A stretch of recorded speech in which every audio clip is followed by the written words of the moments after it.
नमस्कार, मैं जितेंद्र चतुर्वेदी। इन दिनों यूजीसी खासा चर्चा में है और उसकी सबसे बड़ी वजह वो कानून है जिसके कारण घमासान मचा हुआ है।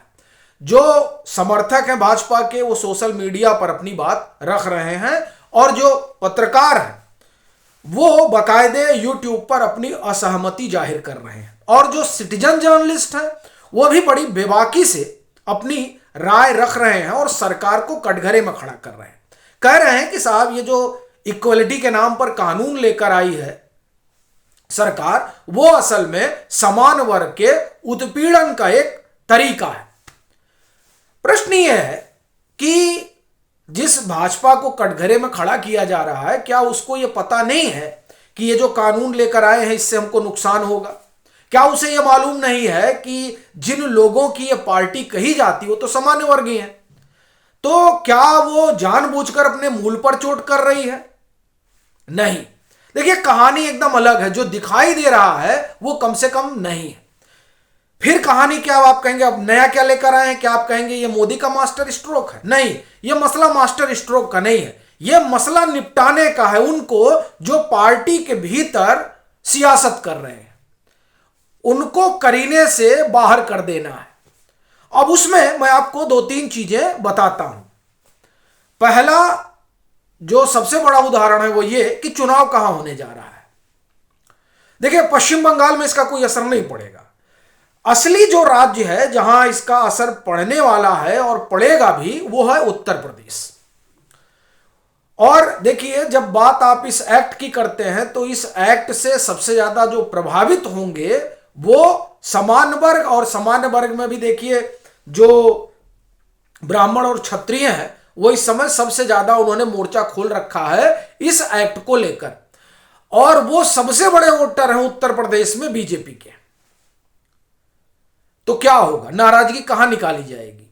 देखिए, कई बार क्या होता है ना कि कई निर्णय कई अपने राजनीतिक प्रतिद्वंदियों को निपटाने के लिए होता है। कई बार इस तरह के निर्णय बाहर के प्रतिद्वंदियों को निपटाने के लिए होता है और कई बार इस तरह के निर्णय अंदर के लोगों को निपटाने के लिए होता है।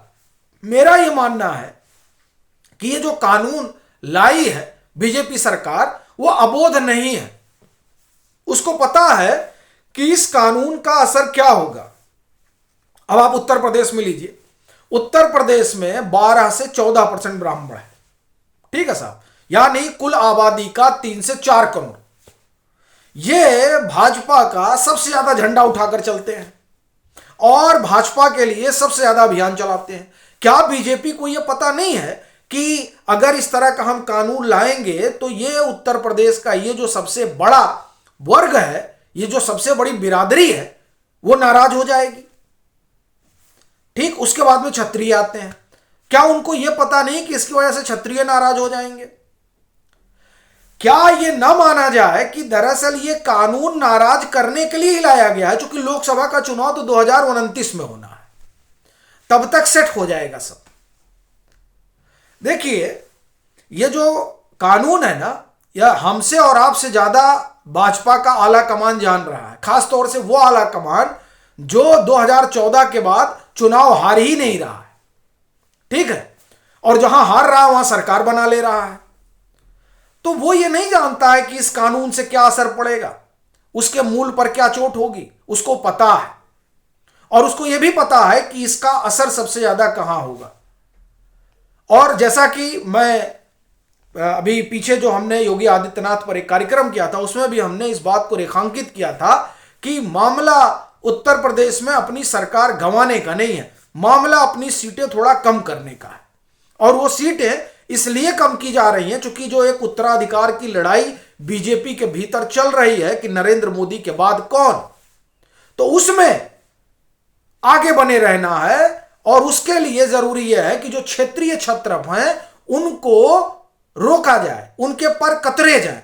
तो पर कैसे कतरे जाएंगे? ऐसे ही कुछ कानून ले आए जाएंगे, इसको लेकर विरोध होगा, ठीक है। जब तक विरोध बड़ा होगा, वो आकार लेगा, तब तक जिनको निपटाना चाहते हैं वो निपट जाएंगे और उसके बाद में कह देंगे कि हमसे गलती हो गई, वो वापस ले लेंगे। यही होता है ना, और दूसरा तो कोई इसका तरीका है नहीं। तो देखिए, सीधा मामला यही है। उत्तर प्रदेश में भी चुनाव होने हैं और ये चुनावी साल है उत्तर प्रदेश का। चुनावी साल इसलिए कह रहा हूं क्योंकि 27 में चुनाव होना है। तो उस लिहाज से ये कानून मैं देखता हूं। मैं इस लिहाज से नहीं देख रहा हूं कि बीजेपी ने अपने पैर पर कुल्हाड़ी मार ली है या वो सवर्णों के खिलाफ हो गई ना, ये कोई मसला ही नहीं है। जिस पार्टी का मातृ संगठन जो है उसमें इन्हीं यानी सामान्य तबके का ही बोलबाला हो, वो पार्टी और यानी उससे आप एक तरह से कहें उसकी जो उस वैचारिकी को आगे लेकर चलने वाली पार्टी कैसे विरोध में जा सकती है? जो पार्टी ही आप एक तरह से कहें कि ब्राह्मण वादी जो एक कहा जाता है ना कि ब्राह्मणिकर स्ट्रक्चर जो है वो उसी पर चल रही है, तो वो कैसे विरोध में जा सकती है? ये मसला विरोध का कहीं है ही नहीं है। एक बात ये हुआ। दूसरी चीज देखिए, ये कानून कौन लेकर आया है? धर्मेंद्र प्रधान शिक्षा मंत्री है। हमलावर सब शिक्षा मंत्री के ऊपर है। तो अब मेरा सवाल यह है कि क्या धर्मेंद्र प्रधान को भी बाहर बिठाने की एक तरह से कहा जाए कि उपाय नहीं है? कह दिया जाएगा कि साहब बड़ा विरोध हो रहा है, आप जो कानून लेकर आए। तो इसलिए जो है अब आपको जो है बाहर जाइए। मेरा तो यहां तक मानना है कि जी राम जी पर शिवराज सिंह चौहान को भी हटाया जा सकता है, क्योंकि कांग्रेस बाकायदे उसको लेकर आंदोलन कर रही है। तो यहां देखिए, यहां खेल बड़ा चल रहा है। जैसे आप देखिए 45 साल के जो है नितिन नवीन है, इनको अध्यक्ष बनाया गया है।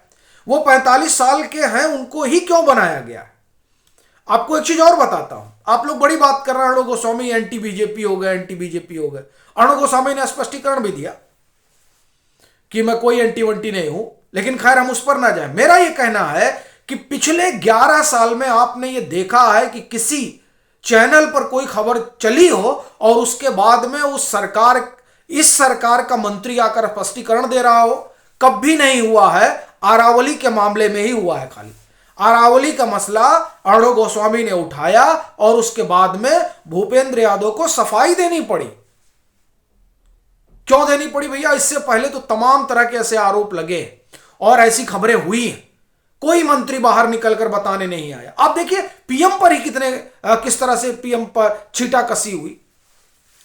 कहीं कोई स्पष्टीकरण, अगर खबर मीडिया में आ गई तब तो उस पर बात ही नहीं होती, फिर तो भाजपा उस पर जवाब देने ही नहीं आती है साहब। लेकिन अर्णव गोस्वामी खबर करते हैं और वो स्पष्टीकरण देने आते हैं। ये देखिए, ये सब सामान्य बात नहीं है। 45 साल यानी आप देखिए कि जो तीसरी जनरेशन है वो नहीं, चौथी जनरेशन। अगर हम वाजपेयी जी से जोड़ना शुरू करें तो वाजपेयी जी पहली जनरेशन यानी अडवाणी और वाजपेयी, उसके बाद में आप आइए नरेंद्र मोदी, राजनाथ सिंह, ये दूसरी श्रेणी वाले हो गए। तीसरी श्रेणी में योगी आदित्यनाथ, देवेंद्र फडणवीस, धर्मेंद्र प्रधान, भूपेंद्र यादव, ये सब तीसरी।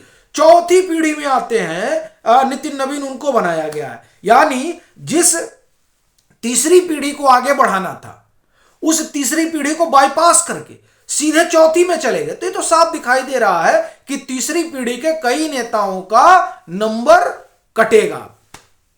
तो ये जो घटनाक्रम आप देख रहे हैं सब अनायास नहीं चल रहा है। 45 साल का एक युवा अध्यक्ष हो जाता है, अरावली के मसले पर भूपेंद्र यादव को जवाब देना पड़ जाता है, जी राम जी पर आंदोलन शुरू हो जाता है। और ये देखिए जी राम जी नाम कब हो रहा है? मनरेगा उसका नाम था। पीएम महात्मा गांधी को लेकर किस तरह से सजग है, किसी से छुपा नहीं है, लेकिन फिर भी जी राम जी होने दिया गया। मैं ये देखिए, वो सही है गलत है, मैं उस डिबेट में जा ही नहीं रहा हूं। मेरा ये कहना है कि जो लोग यूजीसी को लेकर कह रहे हैं कि ये जो बीजेपी सरकार है इसने अपने पैर पर कुल्हाड़ी मार ली है, ये लोग सब अहंकारी हो गए, नहीं, वो उनको पता है। वो कोई भी निर्णय ले रहे हैं तो उस निर्णय के पीछे विशुद्ध राजनीति है, और वो जब पॉलिटिकल आप एक तरह से कहें हित जब पूरा हो जाता है तो उसको फिर करीने से वापस ले लिया जाता है। आप सोचिए, कृषि कानून नरेंद्र मोदी सरकार लेकर आई, ठीक है साहब, उसको माना जा रहा था कि ये किसानों के लिए बहुत सही है, लेकिन जब विरोध हुआ और विरोध इतना बड़ा हो गया कि सरकार को यह लगा कि इसका हमको सियासी नुकसान हो सकता है, वापस ले लिया गया। तो ये देखिए क्या है ना कि ये प्रधानमंत्री नरेंद्र मोदी हैं और ये केंद्रीय गृह मंत्री अमित शाह हैं। मोदी शाह पानी में पहले कंकड़ मारते हैं और देखते हैं कितनी लहर उठ रही है। अगर ज्यादा है तो बैक कर लो और अगर नहीं है तो आगे बढ़ो। तो असल में डेमोक्रेसी क्या है वो ये लोग बखूबी खूबसूरती समझते हैं। इसीलिए ये जो यूजीसी का कानून है ये मैं तो विशुद्ध रूप से ये मानता हूं कि ये बीजेपी का एक बड़ा खेल है जिसमें कुछ नेताओं को राजनीतिक तौर पर पैदल करना है। अब उसमें कोई भी हो सकता है, जो लाने वाले हैं वो भी हो सकते हैं। तो ये कुल इसके पीछे की कहानी है। बाकी वो सवर्ण के विरोध में लाए हैं ये सब कहने सुनने की बात है। ये मैं इसलिए कह रहा हूं क्योंकि मातृ संगठन और पार्टी दोनों में अगर किसी का बोलबाला है तो वो यही लोग हैं। बाकी आप लोगों की अपनी क्या राय है जरूर साझा करिएगा।